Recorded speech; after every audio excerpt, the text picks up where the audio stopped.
Dear students, हम लोग देतांत का अर्थ, उसकी परिभाषा और प्रकृति का अध्ययन कर चुके हैं। और आज का हमारा जो विषय जिस पर हमारा फोकस रहेगा वह है देतांत के कारण। क्या कॉजेस रहे हैं देतांत के और कौन कौन से इसके डिटर्मिनेंट्स हैं, या यूं कहें कि कारण और जो निर्धारक तत्व हैं देतांत के वो एक समान है, तो उनका हम पॉइंट वाइज हम अध्ययन करेंगे। तो कल जो हमने बात करी थी कुल मिला के कि देतांत जो है वो दोनों महाशक्तियों सोवियत संघ और अमेरिका के मध्य जो तनाव था उसमें शिथिलता जो आई थी उसका नाम देतांत है। हालांकि देतांत का अर्थ हम कदापि यह नहीं ले सकते हैं कि शीत युद्ध समाप्त हो गया था, बल्कि जो आपसी प्रतिस्पर्धा, आपसी वैमनस्य, आपस की जो प्रतियोगिता थी दोनों सुपर पावर्स में, उनमें कमी आई थी। और ये जो कमी वाला जो पीरियड रहा है इस पीरियड को देतांत कहते हैं। तो अमेरिका और सोवियत संघ के संबंधों में यह परिवर्तन क्यों आया, और कल हमने जिक्र भी किया था कि 1962 के बाद अंतर्राष्ट्रीय स्तर पर यह एक व्यापक परिवर्तन दृष्टिगत हुआ। तो क्या कारण थे इसके पीछे, क्यों ये महाशक्तियां आपसे सहयोग, आपसी मित्रता के मार्ग पर आगे बढ़ी। तो जो कारण जिनको हम देखते हैं उनमें महत्वपूर्ण कारणों का उल्लेख करेंगे हम। तो पहला बच्चों, देतांत जो संबंध है वो पारस्परिक राष्ट्रीय हितों की पूर्ति करते हैं। मतलब दोनों महाशक्तियों के जो लीडर्स थे और जो एक इलीट क्लास था वहाँ का, तो उन्होंने यह सोचा कि अगर हम आपस में लड़ते रहेंगे तो जो पैसा विकास के काम पर खर्च होगा, भाई आप बच्चों खुद समझिए इस बात को कि अगर हम आपस में लड़ते रहेंगे तो हमारा अपना डेवलपमेंट रुकता है जनरली भी देखा जाए तो दोनों महाशक्तियों ने यह सोचा कि अगर हम आपस में लड़ते रह गए तो हमारा विकास हम नहीं कर पाएंगे। तो हमको अपने विकास के लिए ज़रूरी है कि हम अनावश्यक जो है शस्त्र निर्माण पर धन व्यय न करें, अपनी जो एनर्जी है वो आपस की लड़ाई में ही न उसको जाने दें। तो दोनों देशों में जन असंतोष भी बढ़ा जब शीत युद्ध के युग में सोवियत संघ ने खाद्यान्न के क्षेत्र में आत्मनिर्भरता को प्राथमिकता नहीं दी और अमेरिका ने निग्रो लोगों के कल्याण के लिए धन खर्च करने में कमी दिखाई। तो इससे असंतोष पनपा और यह महसूस किया जा रहा था कि आम जन की बुनियादी आवश्यकताओं की पूर्ति नहीं हो पा रही है, क्योंकि महाशक्तियां आपस में लड़ने में लगी हुई है। दूसरा जो कारण है देतांत का, कि देतांत सोवियत संघ के आर्थिक विकास की आवश्यकताएं पूरी करता है। तकनीकी ज्ञान के अभाव में सोवियत संघ कृषि के क्षेत्र में आत्मनिर्भर नहीं हो पाया। साइबेरिया में जो उपलब्ध थे विशाल गैस भंडार, उनका दोहन नहीं कर पाया।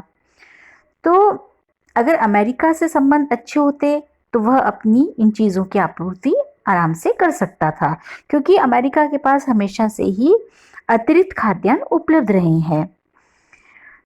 लेकिन शीत युद्ध का जो तनाव था, जो आपस का द्वेष था, उसके कारण यह नहीं हो पाया। तो यह कब संभव था? जब अमेरिका के साथ सोवियत संघ सहयोग की नीति अपनाता। फिर अमेरिका के जो उद्योग थे, थर्ड जो पॉइंट है, उनको भी कच्चे माल की आवश्यकता थी। सोवियत संघ में कच्चे माल के विशाल भंडार थे और अमेरिका अपने उद्योगों के लिए उसको आराम से प्राप्त कर सकता था। तो निक्सन जो थे अमेरिका के प्रेसिडेंट, उनका यह बिलीफ भी था कि अमेरिका और सोवियत संघ की अर्थव्यवस्थाएं गैस, पेट्रोलियम और क्रोम के विशाल भंडार हैं, जिन्हें व्यापारिक आधार पर प्राप्त किया जाए तो अन्य देशों पर अमेरिका की निर्भरता कम होगी।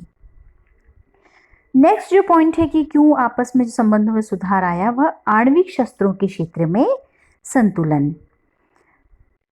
क्योंकि पहले तो क्या आणविक शस्त्रों के क्षेत्र में असंतुलन था, जिसका परिणाम यह था कि शीत युद्ध और इस क्षेत्र में स्थापित संतुलन ने देतांत संबंधों को विकसित करने में योगदान दिया। प्रारंभ में संयुक्त राज्य अमेरिका आणविक शस्त्र संपन्न था और जब सोवियत संघ ने अणु विस्फोट किया तो सोवियत संघ और अमेरिका के बीच जो सैनिक असंतुलन था वह समाप्त हो गया, क्योंकि दोनों के पास ही परमाणु शस्त्र आ गए। तो अमेरिका यह महसूस करने लगा कि साम्यवाद के प्रसार को रोकने के लिए सशस्त्र संघर्ष की नीति हानिकारक रहेगी। बर्लिन की घेराबंदी, कोरिया युद्ध, क्यूबा संकट का जो समय था, उस समय आणविक शस्त्रों के जो घातक परिणाम थे वह किसी की भी कल्पना के बाहर नहीं थे। तो आणविक विनाश के खतरों से बचने के लिए, भविष्य के खतरों से बचने के लिए दोनों सुपर पावर्स को आपस में संवाद की ज़रूरत महसूस हुई। दोनों महाशक्तियों में साल्ट की वार्ताएं चलती रही और सॉल्ट 1, सॉल्ट 2 समझौते हुए, जिनका हम अध्ययन निशस्त्रीकरण में आगे के चैप्टर्स में करेंगे। नेक्स्ट पॉइंट जो है वह आणविक आतंक और आणविक युद्ध का भय।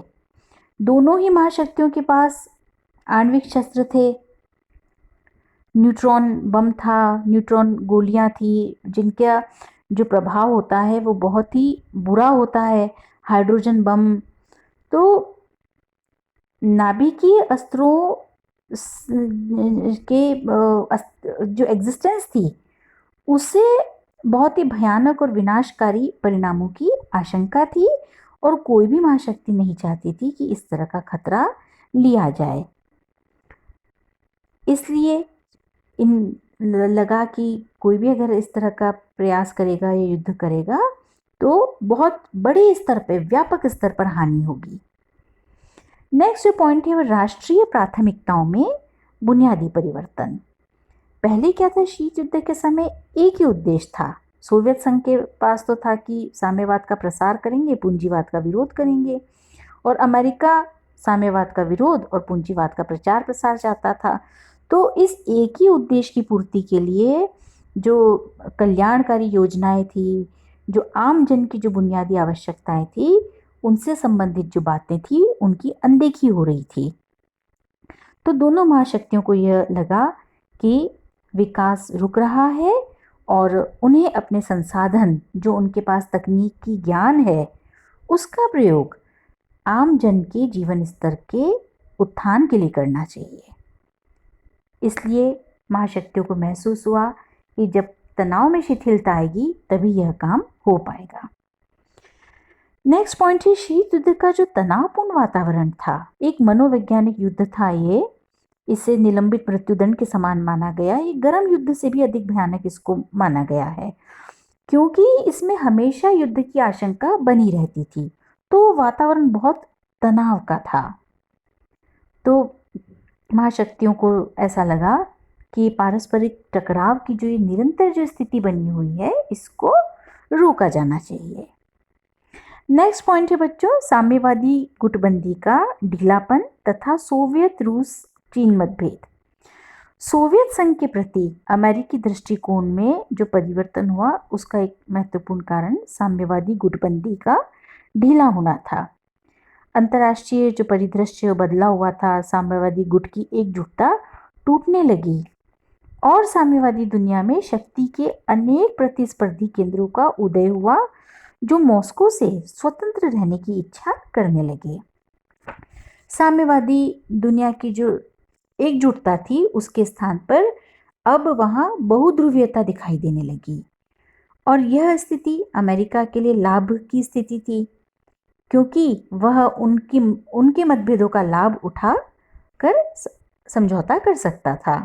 तो इस प्रकार चीन सोवियत रूस संघर्ष के फलस्वरूप सोवियत संघ के लिए आवश्यक हो गया कि वह चीन के मुकाबले में अपनी स्थिति को मजबूत करने के लिए पश्चिमी देश, खास करके अमेरिका से शांतिपूर्ण संबंध विकसित करे। नेक्स्ट पॉइंट जो है वह गुट निरपेक्ष राष्ट्रों की भूमिका। जो गुट निरपेक्ष राष्ट्र थे, जो किसी भी गुट का हिस्सा नहीं बने और जिन्होंने अपने विकास का, स्वतंत्र विकास का निर्णय लिया था, क्योंकि लंबे समय देश गुलाम रहे थे, उपनिवेशवाद इन्होंने देखा था, तो इन्होंने तय किया था कि ये अपनी विदेश नीति का निर्माण स्वतंत्र रहकर करेंगे। तो गुट निरपेक्ष जो राष्ट्र थे उनका भी दायरा बढ़ता जा रहा था। कई राष्ट्र धीरे धीरे गुटनिरपेक्षता की नीति को अपनाने लगे। ये देश शांति और सहयोग की आवश्यकता पर बल देते थे और इन राष्ट्रों ने गुटबंदी को तोड़ने में सहयोग देने का भी प्रयास किया और गुटनिरपेक्षता का दायरा इतना बढ़ता गया कि दोनों ही गुटों में दरारें पड़ने लगी। गुटों में संलग्न राष्ट्र भी धीरे धीरे गुटनिरपेक्षता की नीति अपनाने लगे। पाकिस्तान, पुर्तगाल, रोमानिया, ईरान जैसे देश अपने अपने गुट छोड़कर गुटनिरपेक्ष आंदोलन में शामिल हो गए। डॉक्टर AP राणा ने कहा भी है कि गुटनिरपेक्ष राष्ट्रों ने अपनी गुटनिरपेक्ष पहचान को बनाए रखते हुए महाशक्तियों को अपने सहयोगी प्रतिद्वंदी व्यवहार को सतर्कतापूर्वक संचालित करने में मदद की। नेक्स्ट जो पॉइंट है वह द्विगुटीय विश्व राजनीति का बहुकेंद्रवाद में परिवर्तन। द्वितीय महायुद्ध के बाद हमने देखा कि विश्व दो गुटों में विभाजित हो गया था, अमेरिका और सोवियत संघ। लेकिन 1950 के तक आते आते यह जो द्विध्रुवीयता का जो दौर था यह शिथिल पड़ने लगा और विश्व बहुकेंद्रवाद की ओर बढ़ने लगा। शक्ति के बहुत सारे केंद्र हो गए। ब्रिटेन, फ्रांस, चाइना ये भी अणुशक्ति संपन्न देश बन चुके थे। जापान, पश्चिमी जर्मनी, भारत आर्थिक और राजनीतिक शक्ति के केंद्र थे। तो बहुकेंद्रवाद जो था उसने महाशक्तियों के संबंधों में देतांत की प्रवृत्ति को जन्म देने में योगदान दिया। नेक्स्ट पॉइंट है महाशक्तियों को अपने गुटीय मित्रों से निराशा और यथार्थवादी चिंतन की प्रवृत्ति।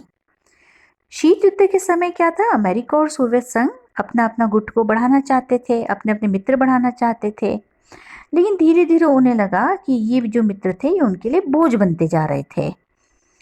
दक्षिणी वियतनाम, दक्षिणी कोरिया और फार्मोसा अमेरिका पर भार थे।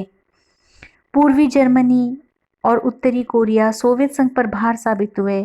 फ्रांस ने अमेरिका के लिए मुसीबत खड़ी करी। चीन, रोमानिया, अल्बानिया ने सोवियत संघ के लिए मुसीबत खड़ी करी। गुटनिरपेक्ष देशों ने दोनों ही महाशक्तियों से सहायता लेकर दोनों का आर्थिक और सैनिक शोषण किया। इसलिए महाशक्तियों ने बाद में यथार्थवादी रुख अपनाते हुए महसूस किया कि अन्य देशों की मित्रता के स्थान पर पारस्परिक संबंधों में देतांत अधिक विश्वसनीय, लाभकारी और कम खर्चीला है। नेक्स्ट पॉइंट है वियतनाम युद्ध और अमेरिकी विवशता। अमेरिका वियतनाम युद्ध से थक चुका था। वियतनाम युद्ध के दलदल से सम्मानपूर्वक तभी निकल सकता था जब उसे सोवियत संघ का सहयोग प्राप्त हो। तो अब जरूरी हो गया था अमेरिका के लिए कि वह सोवियत संघ के साथ संबंधों में सहयोग का रुख अपनाए। नेक्स्ट पॉइंट है संयुक्त राष्ट्र संघ में तीसरी दुनिया के राष्ट्रों की भूमिका। जो संयुक्त राष्ट्र संघ है UNO, उसमें भी जो सुपर पावर्स की पोजीशन थी वो पहले जैसी नहीं रही और जो थर्ड वर्ल्ड कंट्रीज थी, जो अफ्रो एशियाई राष्ट्र थे, वे ज़्यादा अपनी स्थिति को मजबूत बनाने लग गए और उनकी संख्या भी बढ़ रही थी। तो उनकी बढ़ती संख्या ने भी शीत युद्ध के उग्र स्वरूप को कम किया। और लास्ट पॉइंट है बच्चों इस टॉपिक का, यूरोपीय राष्ट्र युद्ध की परिकल्पना से भयभीत थे। क्यूबा के संकट का एक दोहरा प्रभाव पड़ा। एक और जहां शीत युद्ध की पराकाष्ठा की अनुभूति हुई, वहीं इसने शिथिलता की आवश्यकता को भी रेखांकित किया। क्यूबा के संकट के बाद अंतर्राष्ट्रीय परिदृश्य बदला, स्थिति बदली। जो दोनों महाशक्तियां थी उनके संबंधों में सौहार्द, सहयोग और मित्रता दिखाई देने लगी और संभावनाएं अभिव्यक्त की गई। किसी भी प्रकार से विश्व तनाव में डूबने को तैयार नहीं था, क्योंकि पहले दोनों महायुद्धों की विभीषिका को संपूर्ण विश्व झेल चुका था। यूरोपीय राष्ट्रों की जो उग्र अनुभूति थी उसका अमेरिकी विदेश नीति पर सीधा दबाव पड़ा और वह शिथिलता की नीति को तत्परता से लागू करने को बाध्य हुई। यूरोपीय परिवेश को देखते हुए यह बिल्कुल आश्चर्यजनक नहीं था कि देतांत के वास्तविक प्रचलन की पहल यूरोप से हुई। पश्चिमी जर्मनी के जो चांसलर थे विली ब्रांट, उन्होंने यूरोपीय राष्ट्रों में शिथिलता की प्रक्रिया को लागू करने का विचार रखा। तो ये तो था बच्चों देतांत के कौन कौन से कारण हैं, क्या क्या निर्धारक तत्व थे।